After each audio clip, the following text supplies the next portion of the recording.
Greetings everyone. நாங்கள் இந்த weekend Mangadu Kamakshi அம்மன் கோவிலுக்கு போனோம். பாலாபிஷேகம்க்கு ப்ரீ புக் பண்ணியிருந்தாங்க. எனக்கு பர்சனலாக ஓல்டேஜ் கோவில்னால் ரொம்ப பிடிக்கும். இந்த கோவிலில் ஸ்பெஷல் என்னென்னா, இங்கே காமாட்சி அம்மன் வந்து தபஸ் காமாட்சின்னு இருப்பாங்க. அக்னியில் வந்துட்டு தவம் பண்ணிகிட்ருப்பாங்க ஒரு காலில் நின்று. ஆஸ் யூஷுவல் லைக் ஹஸ்பண்டோட மிஸ் அண்டர்ஸ்டாண்டிங்லேருந்து ரீயூனைட் ஆகணும்னு இருப்பாங்க. Correct me if I'm wrong. தபஸ் காமாட்சியை பார்க்குறச்சே வல்லினம் மெல்லினம் இடையினம் எல்லாமே ஃபீல் ஆகும். கோவிலோட கருவறையில் வந்துட்டு பஞ்சலோக விக்கிரகமில் காமாட்சி அம்மன் இருப்பாங்க. அங்கே ஆதிசங்கரர் அவரோட பீரியடில் வச்ச ஸ்ரீ சக்கரமும் இருக்கும். அண்ட் இங்கே டெய்லி அன்னதானம் ஸ்பெசிஃபிக் டைம் பீரியடில் ஸ்பெசிஃபிக் கவுண்ட் ஆஃப் பீப்புளுக்கு போடுவாங்கன்னு நினைக்கிறேன். I am not sure about this. They also have a spiritual bookstore inside the temple. அங்கே சங்க இலக்கியங்கள் புக்ஸ்லாம் இருக்குது. நான் அங்கே ஸ்லோகம் புக் கேட்டேன், பட் ஆனால் அங்கே இல்லை.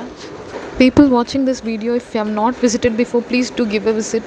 And if you have already visited, please do share your experience in the comment section. Also like my video and subscribe to my channel. Thank you.